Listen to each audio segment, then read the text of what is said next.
our Posthomerica artwork here. And let's see what we got. We want to, last time we were adding a little bit more of this sort of black chipping into the picture. So we're gonna keep going with that. We were kind of going left to right, so we had 1, 2, 3, and now we want to add to these guys. It's really nice to not have to worry about the different layers. We have everything on one merged layer, and then we have backup projects so that we can, if we ever did want to go back and, you know, add something back in that we had before, or, you know, change things, we can, or even just go back to a previous version when it looked a certain way.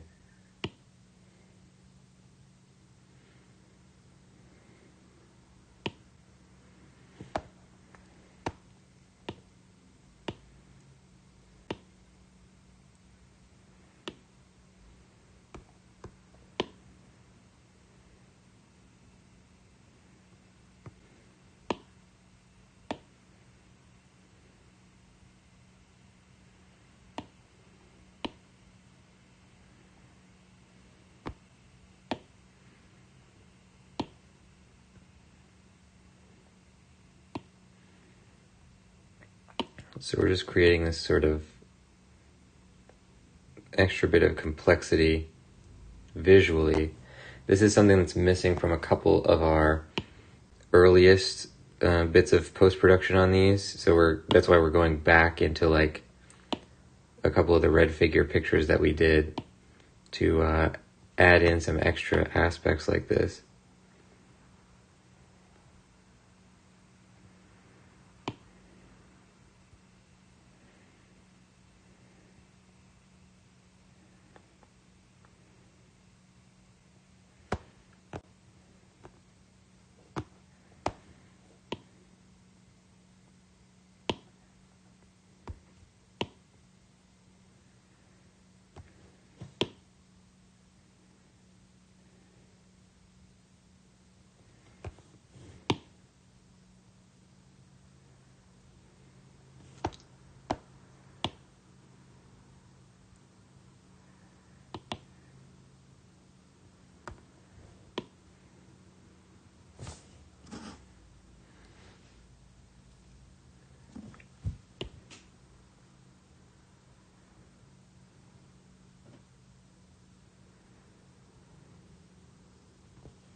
All right.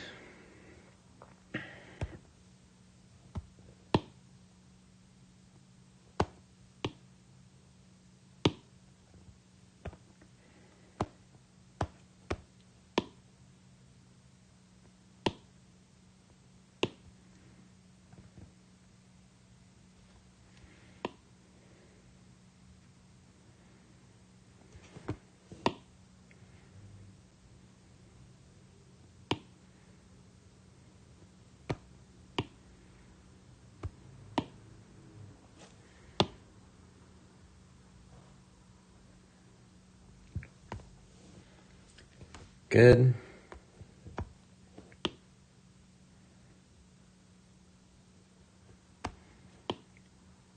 I like the line work we did in this one. It's pretty strong.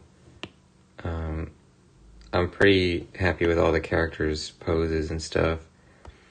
This one is maybe the biggest transformation from like no confidence in this picture to like being pretty happy with it.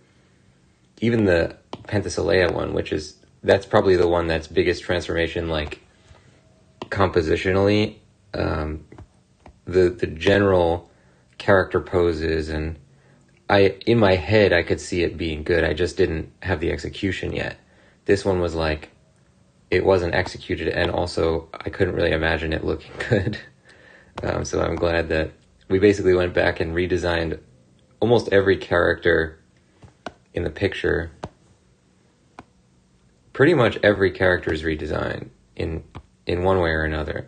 Most of them are totally redesigned. And some of them just have like new costume parts and stuff, but it made a huge difference going back and doing this.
Give it a save here.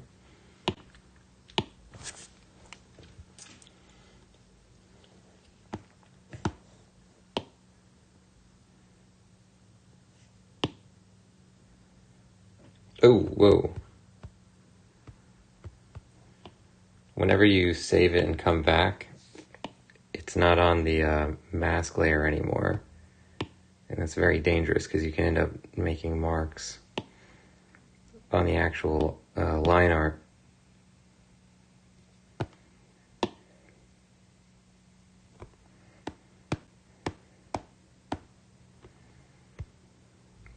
Okay. All right. I mean, zoomed out, clearly all the figures have their compositions are very readable, or their silhouettes. The pottery looks good. Let's just do our usual check through. Let's look at the borders. Good. Good, good. But you know what's been bothering me? We're going to change this. I guess if we wanted to change this, we would do this. We can just erase these little, there's like these little nubs that show up because of the way that the background layer integrated.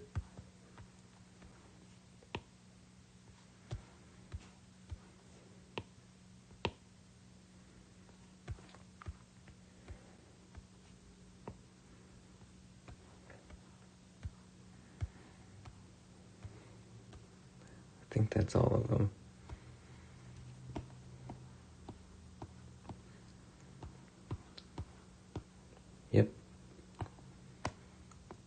Alright, that's why we check. Welcome Impish 2002 to the show. Did you draw this? It looks straight out of a Grecian urn. Thank you. But yeah, we did this one. It's we've been working on this larger project. I'm publishing my own illustrated edition of a Greek story. And yeah, we've been doing all the chapter artwork here on the stream. It's been a great time. It's nice to see this one come together because for a long time it's not looked very good, and then we spent a lot of time. This was one of the earlier pieces we did when in its original form, and then we went back and redesigned all the characters and stuff to make them fit with like our later ideas, and I'm pretty happy with it now. So we're doing our final check through, looking at each character, seeing if there's any stuff we want to change, and then we might move on to the next one.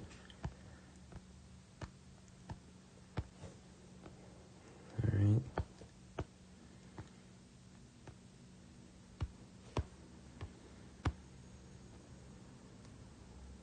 Oh, yeah, this is looking good. Boxing guys. They actually do describe them having wraps on their hands too. So I don't know if it would be this kind of glove where it's got this like, it's almost like a brass knuckles, not brass knuckles, but like something meant to like cut the person's face when you hit them with it. But it is a type of Greek boxing glove, so we're gonna use it, and it looks cool. All right, now we're gonna. Maybe we should extend this a little bit. Yeah, okay.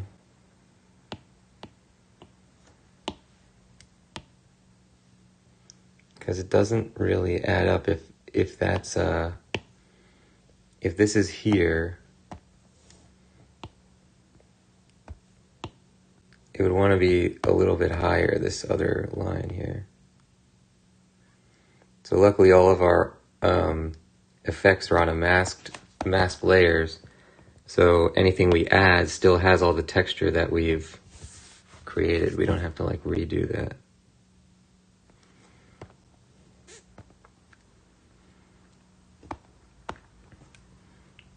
Yeah, that's pretty good. Impish 2002 saying, out of curiosity, which story? I adore Greek mythology and ancient history. Cool. Yeah, I've been getting into a lot of that stuff too, and obviously I love this story that I'm making the edition of, and it's nice to meet another appreciator of these stories. So it's the one we're doing is called Posthomerica, which I just fell in love with when I read it. It's for anybody who doesn't know, it's a sort of like a sequel to the Iliad. It's a story of the Trojan War that takes place directly after the events of the Iliad and leads directly into the Odyssey. It was made around 1,000 years after Iliad and Odyssey. It's like 400 AD. So still very ancient or old, but not necessarily as old as those ones.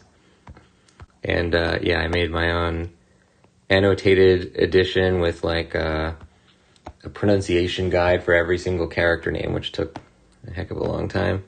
And, my introduction and obviously these illustrations. And then I also made like a thing of illustrator's notes, and it's been a great time. This has been a whole year it took me to do this whole thing so far. And we're finally coming towards the end of the project here.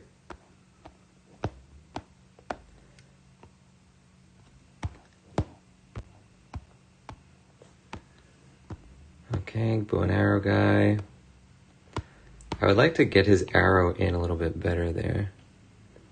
Impish saying, I think I've read parts of it. That's so damn cool. Thank you. I appreciate that.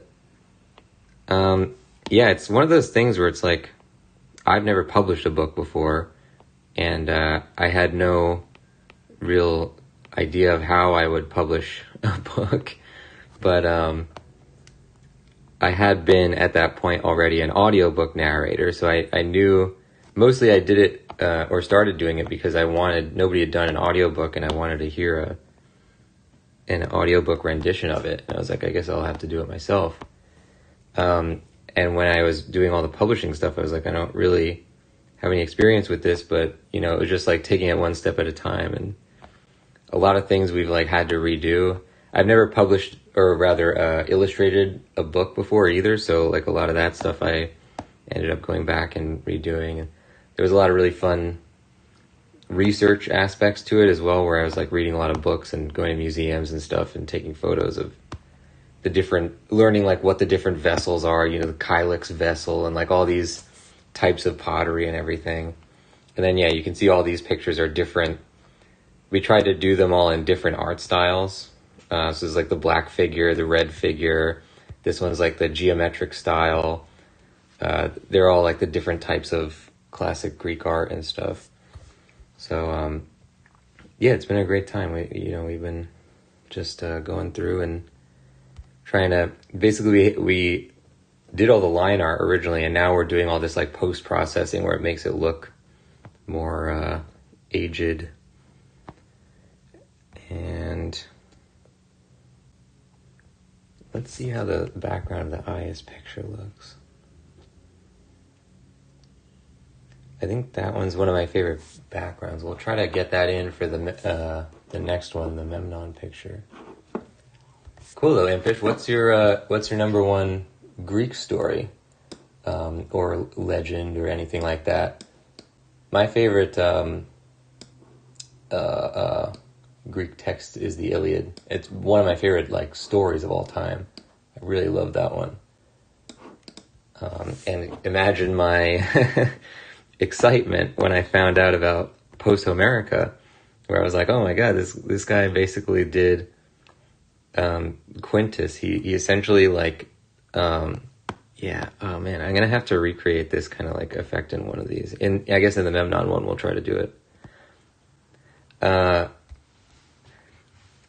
This guy like steeped himself in Homer's writing and sort of like emulated it at a time when it wasn't even necessarily easy to get your hands on the writing. Okay, so this is one of the earliest pictures we did. This is what it looks like too. You can see the difference between when we put all the post-processing stuff in at the end versus now when it's all just lines. Interesting. I promised myself I wouldn't buy any new books this year. I have too many I haven't read yet, but I just might have to buy yours. Wow, that's very nice of you. I very much appreciate that. It'll be on sale soon, and you can find information about, like updates about when the official release date is on the front page. But yeah, we're finishing up all the stuff and getting it like submitted to get published next month. So depending on how long that's, sort of like process takes to actually get it available after that, then it will be out soon. Oh wow, I had put notes on here. So what do I have? Breastplate needs edge by shoulder. Okay, yeah. Add white to shield band. Add muscles to arm. Okay. Details for pants. Add little dots to edge of shield. Too simple. Fix eye. Oh yeah, his eye was just white. Fix shield circle shape. Oh yeah, because I did like a lumpy circle here. I like these birds I took from a picture of Heracles shooting at the Stymphalian birds. I think it works really well for Memnon's because all his soldiers get turned into birds. All right, good. So essentially the process here is that we are going to redesign the entire thing by adding a little bit more details. The birds are probably good to go. the Memnon is, when you zoom in, it's like his hand is just like a mitten, and all the lines, you can see they're all blurry because I used a stupid looking brush. This was really early in the process, so we didn't have any of our design concepts done yet. And I want to kind of make this my own a little bit more. We'll add some of our own things. I might try to look up some African art and add that in there, because Memnon's whole thing is that he's like, they call him Ethiopian, but that's actually what the Greeks would just call any African country. So he's kind of like the African contingent that like comes into the army that comes in from Africa to help the Trojans, and we're gonna probably try and add some more African inspired stuff in there. And we also want to get a border in the corners, so we'll shrink a little bit. We'll probably just move the birds. They don't need to be any smaller, I don't think. Impish saying, choosing one is really tough. Probably either the story of Narcissus and Echo or the story of Apollo and Daphne. Okay. I don't think I know those stories. I'll have to... Oh, and thank you for the follow. Can you send me a... I don't know if the chat allows links or not, but if you can send a link to like where to read more about that.